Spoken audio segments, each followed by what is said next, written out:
Hello guys, welcome to Abu Shaima kitchen YouTube ചാനലിൽ ഞാൻ നിങ്ങളെ പരിചയപ്പെടുത്തുന്നത് ഒരു കിടിലൻ ബ്രേക്ക്ഫാസ്റ്റ് ആണ്. തലേന്ന് ബാക്കി വന്നിട്ടുള്ള ചോറ്, ഒരു കപ്പ് ചോറ്, ഒരു കോഴിമുട്ട ഉപയോഗിച്ചിട്ട് ആട്ടപ്പൊടിയിൽ ഞങ്ങൾ കിടിലൻ പൊറോട്ട ഉണ്ടാക്കിയിരിക്കുകയാണ്. അപ്പോൾ അതുകൊണ്ട് നല്ല ലെയറായി കിട്ടിയിട്ടുണ്ട്, നല്ല സൂപ്പറാണ്. ഇത് ബീഫ് കറി, ചിക്കൻ കറി, മുട്ടക്കറി, കടലക്കറി ഇതിനൊക്കെ നല്ല ഷൂട്ടായിട്ടുള്ള ഒരു സാധനമാണ്. കഴിക്കാൻ നല്ല സൂപ്പർ ടേസ്റ്റാണ്. നേരെ വീഡിയോയിലേക്ക് പോകാം. മിക്സിയുടെ ജാറെടുത്ത് അതിലേക്ക് ഒരു കപ്പ് ചോറ് ഇട്ട് കൊടുക്കുക, ഒരു കോഴിമുട്ട പൊട്ടിച്ചിട്ട് കൊടുക്കുക, ഒരു 3/4 കപ്പ് വെള്ളവും കൂടെ ചേർത്ത് നന്നായി ഒന്ന് അടിച്ചെടുക്കുക. നന്നായി അടിച്ചെടുത്തിട്ടുണ്ട്. അതൊരു വലിയ പാത്രത്തിലേക്ക് മാറ്റുകയാണ്. മാറ്റിയതിന് ശേഷം ഇതിലേക്ക് ഒരു 3 കപ്പ് ഗോതമ്പ് പൊടിയാണ് ഇട്ട് കൊടുക്കുന്നത്. ആവശ്യത്തിന് ഉപ്പും ചേർത്ത് നല്ലതുപോലെ കുഴച്ച് കൊടുക്കുക. ഇതിലേക്ക് എക്സ്ട്രാ വെള്ളവും ചേർക്കുന്നില്ല, ഞങ്ങൾ ഈ ഉള്ള വെള്ളം മാത്രമേ ഉള്ളൂ. ഇത് നന്നായി കുഴച്ചെടുത്ത് സെറ്റാക്കുക. ഈ പൊറാട്ടയുടെ പ്രത്യേകത എന്താന്ന് വെച്ചാൽ, നേരത്തെ പൊറാട്ട ഉണ്ടാക്കാനുള്ള മാവുകൾ റെഡിയാക്കി വെക്കാറാണ് നമ്മൾ സാധാരണ ചെയ്യാറുള്ളത്. ഇത് അതിനാവശ്യമില്ല, ഓൺ ദ സ്പോട്ടിൽ എല്ലാം റെഡിയായിന്. അപ്പോൾ ഓൺ ദ സ്പോട്ടിൽ ചെയ്യാൻ പറ്റിയൊരു പൊറാട്ടയാണിത്. അപ്പോൾ എല്ലാവരും ഇതൊന്ന് വാച്ച് ചെയ്യുക പ്ലീസ്. അപ്പോൾ ഇതുപോലെ 2 കഷ്ണങ്ങളായി മുറിച്ചതിന് ശേഷം ഒരെണ്ണം അവിടെ വെക്കുക, ഒരെണ്ണം നല്ലതായിട്ട് വലുതാക്കി പരത്തിയെടുക്കുക.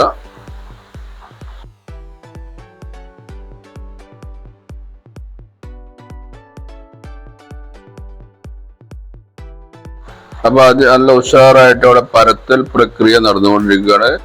അപ്പൊ അടിപൊളിയാണ്. പുറത്ത് നല്ല മഴയുണ്ട്, കാറ്റുണ്ട്, എല്ലാം ഉണ്ട്. അപ്പോൾ പരത്തൽ പ്രക്രിയ നല്ല സ്പീഡിൽ നടന്നുകൊണ്ടിരിക്കുകയാണ്. വൈഫ് അടിപൊളിയാക്കിയിട്ട് പരത്തൽ ശരിയാക്കുന്നുണ്ട്.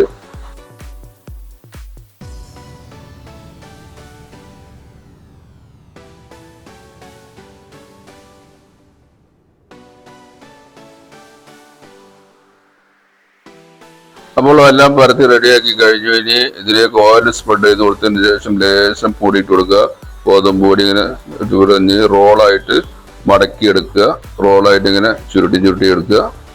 എടുത്തതിന് ശേഷമാണ് ഇതിന്റെ പൊറാട്ടയിലേക്കുള്ള ഒരു എൻട്രി. ഇപ്പൊ റോളാക്കി എടുത്തിട്ടുള്ള അത് ഓരോന്ന് പൊറാട്ടന്റെ സൈസിനനുസരിച്ച് നമുക്ക് വലുത് വേണം വലുത്, ചെറുത് വേണം ചെറുത് ആക്കി കട്ട് ചെയ്യുക. ഞങ്ങളിവിടെ ഒരു വലുതാക്കിയിട്ടാണ് കട്ടാക്കിയിട്ടുള്ളത്. ഇങ്ങനെ കട്ടാക്കി എടുക്കുക. കട്ടാക്കി എടുത്തതിന് ശേഷം ഒന്ന് കാണിച്ചു തരാം. എന്താ നല്ല ലെയറായിട്ട് പൊറാട്ടന്റെ അതുപോലെ ആയിട്ടുണ്ട്. ഇനി എന്താ വെച്ചാൽ ഇത് വെച്ച് പരത്തിയെടുക്കും. പരത്തിയെടുത്തതിന് ശേഷം ഇതാണിത് പരത്തിയെടുത്തത്.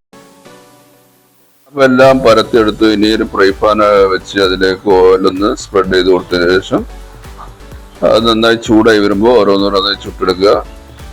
അപ്പൊ അതിന്റെ പ്രക്രിയകളാണ് അതുപോലെ ചുട്ടെടുക്കുക. ഇനി ഇതൊന്ന് ചൂടായി വരുമ്പോൾ ഇതിന് മേലെ ഇങ്ങനെ ചെറുതായിട്ടൊന്ന് ഓയിലിട്ട് കൊടുക്കുക. അത് കഴിഞ്ഞതിന് ശേഷം മറിച്ചിട്ട് കൊടുക്കുക. അവിടെ വീണ്ടും ഓയിലിട്ട് കൊടുക്കുക. ഇത്ര മാത്രം. അപ്പൊ തിരിച്ചും മറിച്ചൊക്കെ ഇട്ട് നമ്മൾ ഓയിൽ സ്പ്രെഡ് ചെയ്ത് കൊടുത്ത് ചുട്ടെടുക്കുകയാണ്. അപ്പൊ അതിന്റെ കാര്യങ്ങളാണ് നിങ്ങളെല്ലാം കണ്ടത്.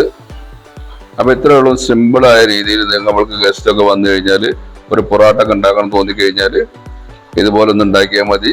എല്ലാവർക്കും ഇഷ്ടപ്പെടുന്നൊരു സ്റ്റൈലാണ്, നല്ല ടേസ്റ്റാണ്. അപ്പൊ എന്ത് വേണമെന്ന് വെച്ചാൽ ഇത് മൈദയിൽ ഉണ്ടാക്കാം, ആട്ടപ്പൊടിയിൽ ഉണ്ടാക്കാം. നമ്മളിവിടെ ആട്ടപ്പൊടി റേഷൻ കടയിൽ നിന്ന് കിട്ടിയതിന് പേരിൽ ഇവിടെ സ്റ്റോക്ക് ഉള്ളതുകൊണ്ടാണ് ഞാൻ അടുത്തത്. മൈദ വേണം, മൈദയിൽ ചെയ്യാം. ഗസ്റ്റ് ഒക്കെ വരുമ്പോൾ ഇനി എന്ത് ഉണ്ടാക്കണം എന്ന് കൺഫ്യൂഷനായി നിൽക്കുന്ന ആളുകൾക്ക് വേണ്ടിയുള്ള ഒരു വീഡിയോ കൂടിയാണിത്. അപ്പോൾ ഇത്ര സിമ്പിളായിട്ട് നമ്മൾക്ക് അടിപൊളി പലഹാരങ്ങളോ പൊറാട്ടയോ ചപ്പാത്തിയോ എന്തായാലും ഉണ്ടാക്കിയെടുക്കാം. അപ്പൊ എല്ലാം അവിടെ ചുട്ടെടുത്തിട്ടുണ്ട്. ശരിക്കും ഇത് അടിച്ച് കാണിച്ചു തരാം നിങ്ങൾക്ക്. അടിച്ചതാണ്ട അടിപൊളിയായിട്ട് നല്ല സൂപ്പറായി കിട്ടിയിട്ടുണ്ട് പൊറാട്ട. അടിച്ച് കാണിച്ചു തരാം. നേരെ ലെയർ നിങ്ങൾക്ക് ഇതിൽ വേറെടുത്ത് കാണിച്ചു തരാം. ആണ്ടാ, ഇതാണ് നല്ല അടിപൊളി പൊറാട്ട കേട്ടോ. ആരും മാറി നിൽക്കേണ്ട, മടിച്ച് നിൽക്കേണ്ട. എല്ലാവരും ഇതുപോലെ ഒന്ന് ഉണ്ടാക്കി വെക്കുക. വളരെ സിമ്പിളാണ്. വീട്ടിലുള്ള സാധനങ്ങൾ മാത്രം എടുത്തിട്ട് ഉണ്ടാക്കാവുന്ന ടേസ്റ്റി ആയിട്ടൊരു മുട്ടക്കറി ഇതിലേക്ക് ഉണ്ടാക്കിയിട്ടുണ്ട്. ഇതും കൂട്ടിയിട്ടാണ് ഇന്നത്തെ ബ്രേക്ക്ഫാസ്റ്റ് അടിക്കുന്നത്. അപ്പോൾ വീഡിയോ കണ്ടുകൊണ്ടിരിക്കുമ്പോൾ നിങ്ങൾക്ക് ഇഷ്ടപ്പെടുകയാണെങ്കിൽ നിങ്ങൾ ലൈക്ക് ചെയ്യുക, ഷെയർ ചെയ്യുക, കമൻറ്റ് ചെയ്യുക, നിങ്ങളുടെ കൂട്ടുകാരിലേക്ക് എത്തിച്ചു കൊടുക്കുക.